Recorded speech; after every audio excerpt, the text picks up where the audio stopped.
So here at VIR, and we're looking at the 2022 CT5-V Blackwing. And this car equipped with a 6-speed manual gearbox and 668 horsepower. So a really interesting car from Cadillac where they're really trying to, well, check every box. Let's put it that way. You know, we as consumers, we don't like compromise.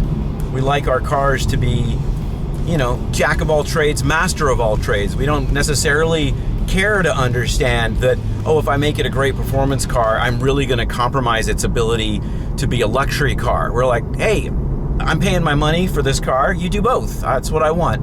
And that's what they've actually been able to achieve with this car. And it's several chunks of technology. But let's just start with some simple stuff. So I mentioned the horsepower, 668, right? It's a big number. It's more than a BMW M5. Competition, you know, not just the regular one, but the competition.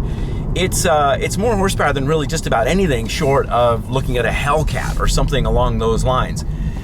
And with that, they are also offering a 6-speed manual transmission. On top of all that, Cadillac and GM generally has been known for their magneto-rheological, their magnetic ride suspension systems.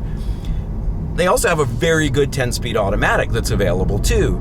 And so when you start adding up all these kind of puzzle pieces, you end up with an understanding that they have an ability with this car. And again, I think they have a desire. It was really nice to be with the engineers this morning, and they're genuinely happy about this car. They were laughing at all their own little inside jokes about how fast this thing is and how it goes around, does lap times quicker than M5s and M3s and M4s and AMG Mercedes products, you know, not just the 43s, but the 63s. You know, all of those things, they're really proud of how this car drives.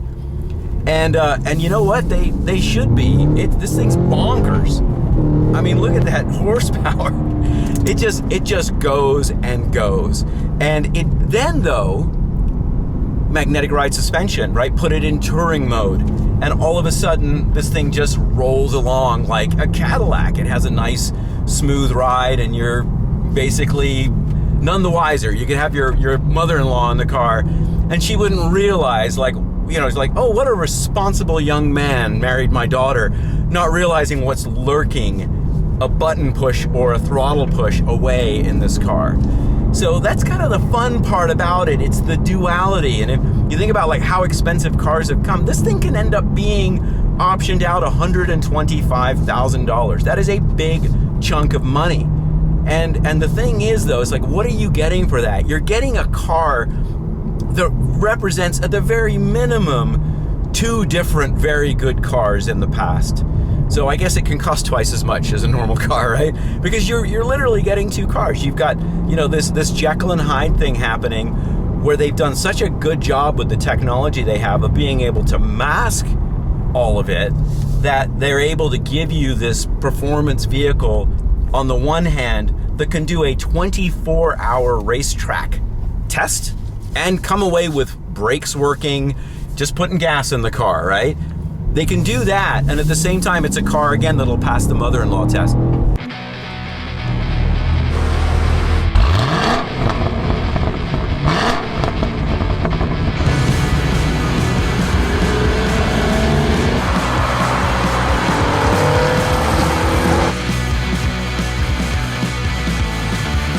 Heading out onto VIR in Virginia in the 2022 Cadillac CT5-V Blackwing, and this thing is a rocket. I'm just pulling the trigger right now. 668 horsepower, heading to the climbing S's. That's 133 miles an hour through the S's. Whee! This is a good day to be me. Manual transmission.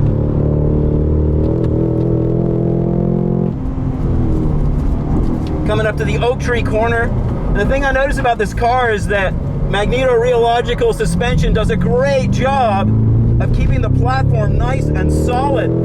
So the car doesn't have a lot of brake dive or acceleration squat or roll. And the brakes, carbon fiber, monstrous brakes. manual transmission for this car. So 6-speed manual. It does have flat shift and also rev matching, but I'm not using them. I'm doing that myself. It's really well balanced. I mean, the only downside, as I go down through hog pen here, is the car, it does feel heavy. It's 4,100 pounds. So you're feeling that down through the bottom here. Again, just lighting the tires up in third gear as you do.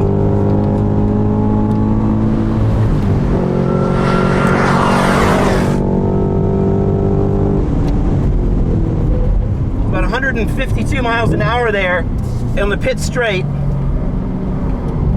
down into turn 1.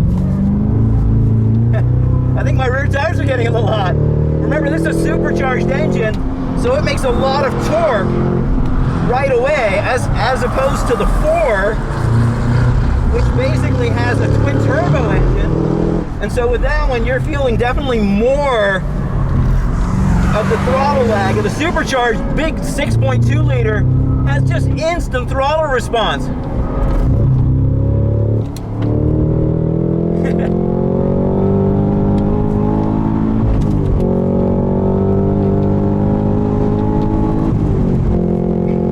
Nothing like 5th gear at VIR heading into the S's.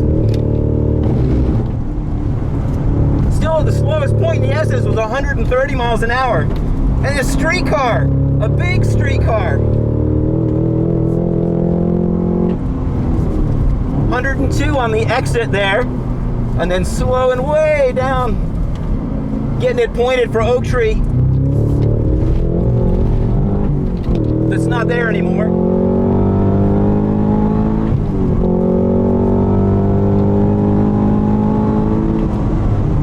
But yeah, this thing just piles on the speed. Remember, they did 24-hour testing with it, so it can just do this all day long. Just pulling through the gears. 668 horsepower with a 6-speed manual and a rear-wheel drive car.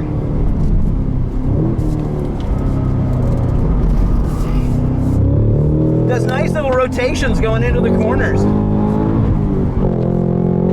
Again, this is a competitor for the M5 or the E63 AMG. It's every bit as good on the track, maybe better. It's certainly faster, but as far as a driver involvement thing, it feels really good.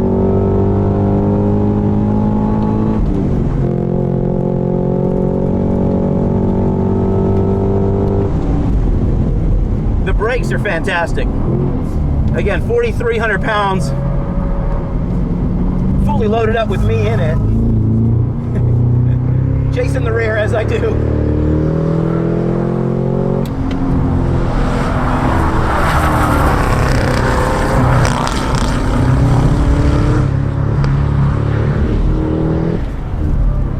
And it's so torquey, just leave it in third, and it's got enough torque to light up the tires anyway. Still trying to get good drive and put power down. Got the traction and stability control turned not quite off, they don't go all the way up, but to the absolute minimum. One more time into the S's.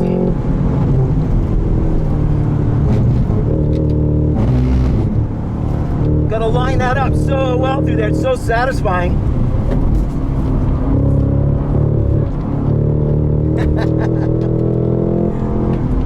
But it makes so much grip, you can feel it kind of, bounce around and porpoise around a little bit. It's on the stiff shock, starts bouncing on the tire.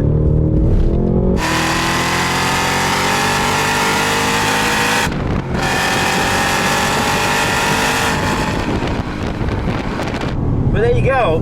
No warnings on the car. It's just happy to do that all day. So a complete luxury car, got a reasonable back seat, big trunk. Very nice ride on normal conditions in touring mode. Checks all the boxes as a daily driver.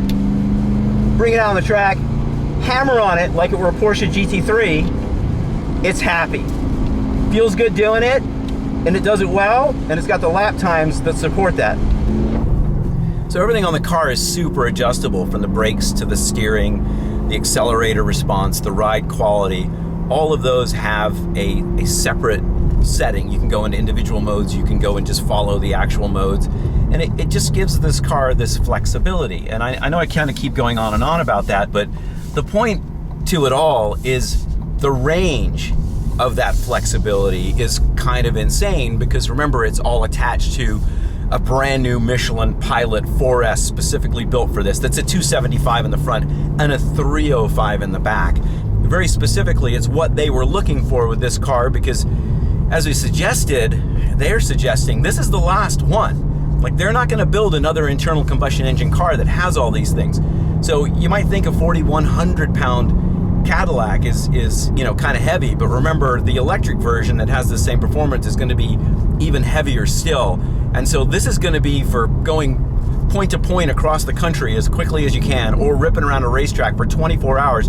Just putting gas in the car, this is the peak, this is the pinnacle. And I think that's why you see this very much, sort of like they left an open checkbook when they developed this car. They said, do whatever you want. This is its swan song. Make it as brilliant as you can. So road driving impressions are, the car can be anything you like. You want it to be a luxury car rolling down the road in comfort touring mode, then select that, and it does that really well. If you want to be various levels of bad boy or go straight to jail, it's got all that too. And again, it has well beyond that going out on the track. The steering is good. It's electric power steering, but it's very direct. It has a reasonable amount of feel. You can tell what the front tires are doing, especially in transition when you hit the brakes, when you turn the wheel. It really stays very, very stable. And so that platform gives you a lot of confidence to drive. So even though it is a bit of a beast of a car with all the power and the lap time potential it has, they very much designed it to be user-friendly, whether we're talking about a novice driver all the way up to a professional driver. You're going to be impressed with what this car will do, and you're going to feel like you can do a pretty good job extracting the performance out of this car. And of course, remember, just put it in touring mode for the drive home, and it passes the mother-in-law test perfectly. It's a smooth, comfortable, luxurious car with all the amenities and underpinnings that you would expect from a true luxury car. So Cadillac, good job. If this is the last internal combustion engine car you're going to build, you did a really good job with it, and it's been fun to drive, and it's really amazing how quick it actually is and how uncompromising it can be at the same time. So come back to TFL Car for more X-Stig track day reviews.